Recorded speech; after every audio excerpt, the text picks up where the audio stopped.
vídeo sério. Eu vim gravar esse vídeo primeiro pra dizer que eu tô viva. Chupa!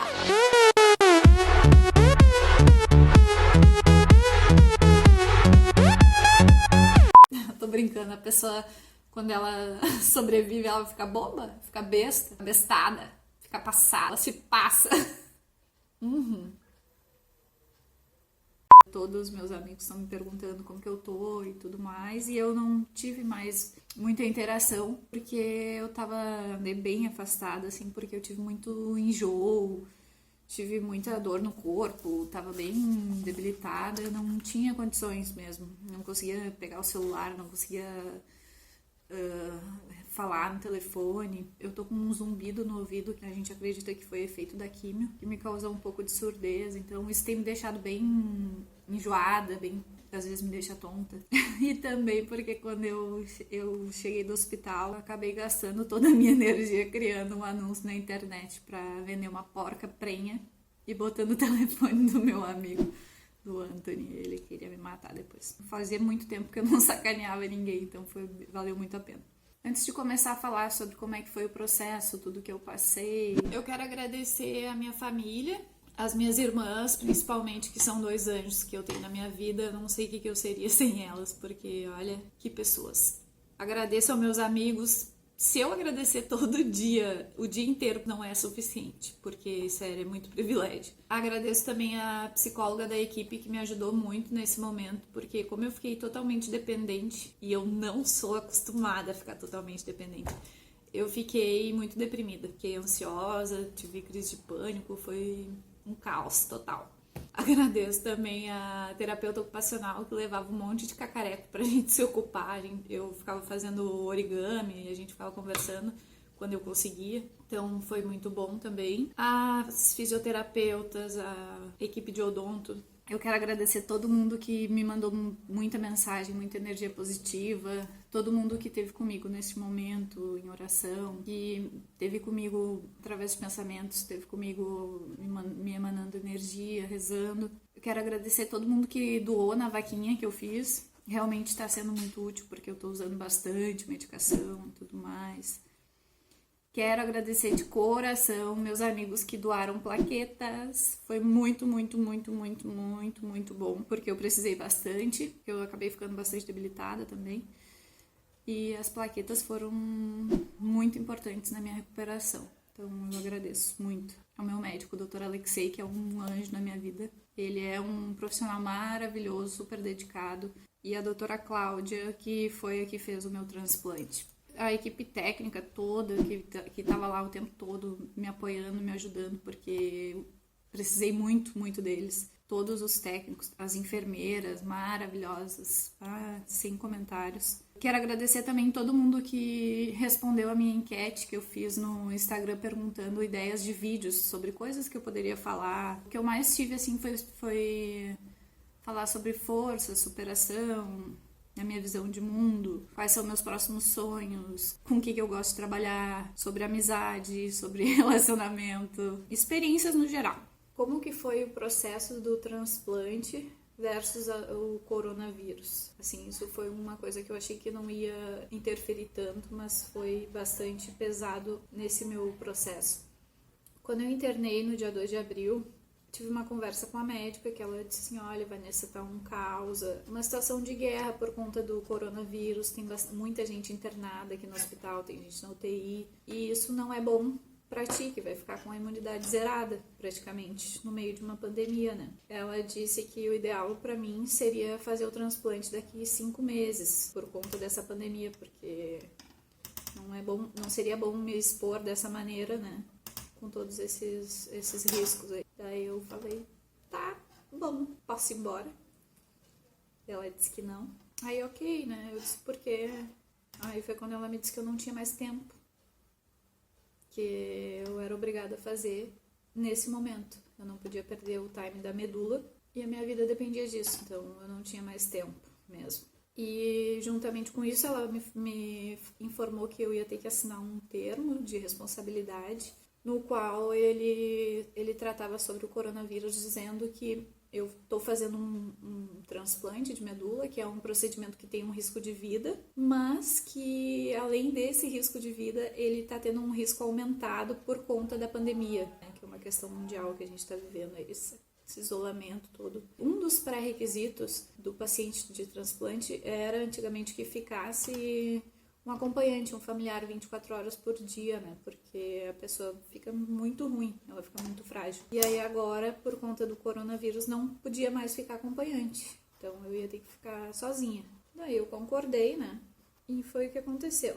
Nessa conversa, a gente combinou já de iniciar no mesmo dia a mobilização, que são as injeções, né, para estimular a medula. E no outro dia fazer a cirurgia para implantar o catéter no peito. Só que o que ela me falou? Que como tinha muita circulação de pessoas contaminadas naquele prédio do hospital, eles iam precisar de mais um andar, né, para internar essas pessoas também, futuramente. Tinha eu e mais 9 pessoas no setor dos imunodeprimidos, mas nenhuma estava fazendo o transplante, né, porque, como ela tinha dito, todos foram cancelados. Eu fui a única que fiquei para fazer. E aí a gente foi trocado de prédio. Eles nos trocaram para um prédio que seria mais seguro para nós e também para os pacientes de Covid, né? Que eles iam poder ter mais, se apropriar mais do hospital, do prédio em si. Bom, eu fiz a mobilização, então, que foi um período de 6, 7 dias, fazendo injeção todo dia para estimular a medula. No final da mobilização eu tava com bastante dor nos ossos, eu não conseguia caminhar direito, eu tinha dor para sentar. A minha medula ficou ela ficou cheia de células, ela fabricou muitas células e ela ficou muito apertada, então isso me causava bastante dor. O que também foi bom porque eu consegui ter uma boa coleta de células tronco, elas se multiplicaram, foram reproduzidas muito bem. E aí depois eu tive um dia de descanso, foi quando eu iniciei a coleta das células tronco. Aí como é que funciona a coleta? A coleta foram 2 dias que eu fiquei, no quarto mesmo, e eu fiquei ligada a uma máquina que tinha 2 canos e um se ligava a cada ponta do catéter. Então tinha uma ponta que o sangue saía, era filtrado, retirava as células tronco, ficava na máquina e me botava de volta o sangue sem células tronco. Ou com poucas, assim, as que passavam só.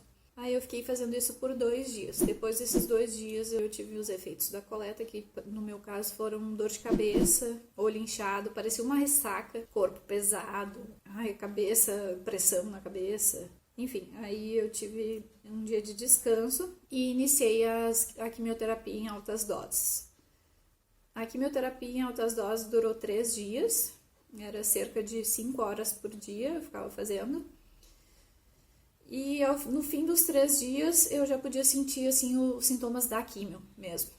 Que foi onde começou ali a degringolar. Aí eu vomitei bastante nesses dias. E tinha muita náusea. Então, até a gente acertar, assim, as dosagens das medicações para enjoo, eu vomitei, tive náuseas e depois foi amenizando um pouquinho. E aí eu iniciei também tendo diarreia, que é uma coisa muito normal para paciente de transplante. Comecei a ter dor no corpo, cansaço, dor de cabeça, fraqueza. E aí começou a cair as minhas defesas, né, por conta da ação da quimioterapia. Então, nessa semana que decorria, a partir do último dia de químio, caindo, eu cheguei a cerca de 8.000 plaquetas, entendedores entenderão. O transplante, ele aconteceu dia 14 de abril. Eu nunca vou esquecer, porque meu aniversário é 15 de abril, então ele foi um dia antes. Antes do transplante, a gente conta de -9, -8, -7. No dia do transplante é o dia 0, que é quando tu vai iniciar a tua nova vida. E o dia depois é o dia 1, que foi o dia do meu aniversário. Eu vinha gabaritando todos os feriados e data comemorativa internada, então faltava o aniversário e a Páscoa. Agora eu fechei, foi bingo, passei os 2 internados. O aniversário foi um pouco complicado, porque tá longe de todo mundo, isolada. Já vinha isolada praticamente 1 ano, mas são coisas que marcam, assim, a gente. Apesar de tudo, eu fui muito bem acolhida, me senti abraçada mesmo que de longe, porque recebi muita mensagem. O pessoal da equipe de enfermagem foi muito querido, eles fizeram uma festinha surpresa, assim, foi muito legal. Além do presente que foi ganhar um transplante de medula para poder seguir vivendo. E fiquei com muito pouco leucócito, muito pouquinho, assim. E aí eu tive mucosite, a minha língua ficou grossa, não conseguia tomar água, não conseguia comer, eu fiquei uns, sei lá, 10, 12, 15 dias sem comer. E aí foi começando a melhorar. E aí veio o primeiro dia que não caiu, que começou a subir. Foi um alívio, assim, mas eu ainda me sentia muito mal. Aí a pega. A pega é o dia mais importante, porque é quando o teu corpo ele reage e mostra que tá funcionando, que a medula pegou e que ela vai voltar a fabricar as células que vinham decaindo assim drasticamente nos últimos dias. A pega configura depois de 3 dias de aumento consecutivos nos teus medidores, nos leucócitos, nas plaquetas, nos linfócitos. A pega geralmente acontece entre 10, 14, 20, depende da reação do corpo. A minha pega configurou com 10 dias de transplante, que foi o mínimo, que foi uma surpresa, porque como eu vinha fazendo um tratamento muito pesado, a gente não esperava que o corpo tivesse essa reação e ele teve. Então foi uma coisa muito boa, assim, porque quando tu tem o primeiro aumento, tu sai do risco de vida, porque até então não passa uma agulha. O dia da pega foi muito bom. Foi muito emocionante, assim, eu senti o sabor da vida num sorvete, porque eu ganhei um sorvete, ganhei muitas parabenizações da equipe médica por tudo aquilo que a gente passa, né, que é muito difícil. E aí eles foram sensacionais, as gurias são uns amores. E aquele sorvete é uma metáfora que eu fiz, mas é como se fosse poder sentir a coisa boa e simples da vida, que é estar vivo, né? Então, ali eu consegui, numa coisa simples, ver todo o meu futuro e todo o meu presente e todas as possibilidades de coisas que eu ainda vou realizar. Ali foi o início, aquele sorvete foi sentir o gosto da vida numa coisa tão simples. Foi isso. E boa, muito boa, porque eu não conseguia comer fazia muito tempo. Nesse meio tempo, eu tive que ficar isolada, então eu fiquei sozinha no quarto. Mas eu tava me sentindo muito ruim porque eu não conseguia fazer nada, totalmente debilitada, totalmente deprimida, com dor em tudo, vomitando e cagando o dia inteiro. E eu me vi muito mal, aí eu conversei com a psicóloga, pedi que conversasse com a médica para liberar um familiar para ficar comigo, me ajudar, porque eu não tinha condições de fazer nada. Aí eles ligaram para ela, deu tudo certo e no outro dia minha irmã veio ficar comigo. Então ela ficou mais ou menos uns 12 também dias por aí, me ajudando, aí no banheiro. Toda a coisa ruim da diarreia é que se tu vai dar um peido, tu não pode peidar, tu tem que correr no banheiro. E aí ela me ajudava com a máquina da quimio, ela levava, porque eu não conseguia andar direito. Eu, por exemplo, não conseguia escovar os dentes, eu tinha que escovar o dente sentada. Aí ela me alcançava a escova, me alcançava água, me alcançava comida. Comida não, porque eu não comia, mas gelatina, que eu não conseguia levantar para pegar, né? E ela tava ali também para me ajudar a tentar me distrair um pouco, conversar, né? Passar um pouco tempo de uma maneira um pouco mais amena. Assim, foi isso que eu percebi, além de toda a ajuda física e prática que ela me deu. Aí eu comecei a melhorar, né? Comecei a diminuir os enjoos, comecei a conseguir comer aos pouquinhos e começou a parar a diarreia. Aí foi um hino na minha vida, uma coisa maravilhosa. Só que aí eu fui pegando confiança e eu resolvi dar um peido deitada. Deu super certo. Aí eu fui dar outro. E aí eu me caguei. Aí eu falei pra minha irmã, fiz merda. Daí ela disse, não, tu tá me sacaneando, né?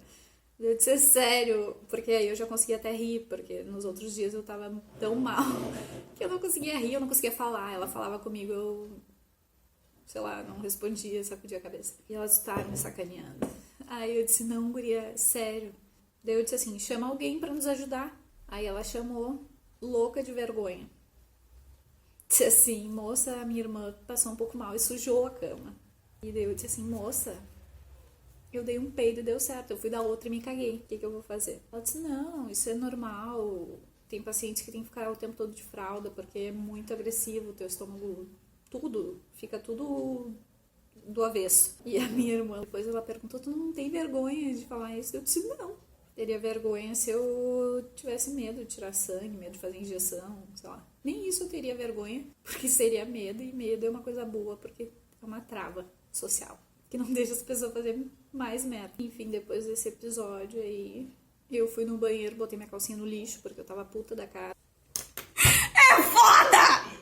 A médica conversou comigo, ela disse, olha, eu faço isso há, sei lá, 22, 23 anos e a tua recuperação a gente tava esperando que fosse bem difícil por conta do tratamento pesado que tu já tava fazendo e tal. Mas tu tá bem, tu tá acima da média na recuperação, então tu tá te saindo muito bem. Porque a previsão era que eu ficasse, sei lá, de 35, 45 até 60 dias internada. E eu acabei ficando 27 só. Mas que não é só porque parece 27 anos dentro de um quarto branco do Big Brother. E aí ali eu fui melhorando, tomei também mais consciência do que significava essa coisa de Covid, porque pra mim antes, ok, a gente tem que se cuidar, a gente tem que respeitar por conta dos mais velhos, né, porque é o mínimo que a gente tem que ter a consideração. Mas ali eu vi que quando eu tive que assinar um termo, que a minha vida estava em risco por conta, além do transplante por conta dessa doença, eu vi que é muito difícil. É muito agressivo, tinha crianças na UTI com suspeita, não é só pessoas idosas, e mesmo se fosse, né, a gente tem que respeitar e tem que cuidar também, porque eles são a nossa história. Caiu uma ficha, assim, de como isso tá acontecendo aqui e agora, porque antes parecia sempre distante. Então, mais um pedido que eu faço aqui nesse vídeo é que vocês se cuidem, que vocês tenham consideração, e quando falar, é só pessoa velha, lembra que a pessoa velha é o teu passado, né? Se não fosse a pessoa velha, tu não ia existir. Então respeita. Pessoa velha, pessoa que tá se tratando que nem eu, é bem mais frágil, tá bem mais exposta, né? Enfim, eu gostaria de pedir encarecidamente que quem puder ficar em casa, fique em casa. Quem não puder, que se cuide, que tome todas as medidas possíveis aí. E eu queria deixar um agradecimento imenso, imenso a todo mundo que é profissional da saúde, que tá me ajudando diretamente e ajudando todos nós como sociedade indiretamente. São pessoas abençoadas que Deus enviou, assim, olha, sério, nem consigo descrever. Bom, mas é isso. Eu tô tentando me acostumar a gravar vídeo, então daqui pra frente eu vou tentar me familiarizar melhor com a câmera e gravar aí mais algumas coisas, alguns relatos, alguns devaneios, algumas bobagens, porque é isso que é a vida, né? A vida é assim. A gente às vezes não tem escolha, tem que assinar um termo lá e largar nas mãos de Deus e pedir que Ele proteja e cuide dessa sociedade, desse planeta que tá passando por tudo isso, e cuide da gente, enfim. Agora eu tô atacando de youtuber, né? Assim, é uma maneira que eu tô tentando fazer de recompensar todo mundo que tá me ajudando, falando coisas boas, visões que eu tive modificadas na vida durante esse processo bem difícil de tratamento de câncer e tudo que eu consegui aprender. Então é isso, gente. Agora eu tenho que falar aquilo clássico, ó. Dá o like. Te inscreve no canal, ativa o sininho e compartilha.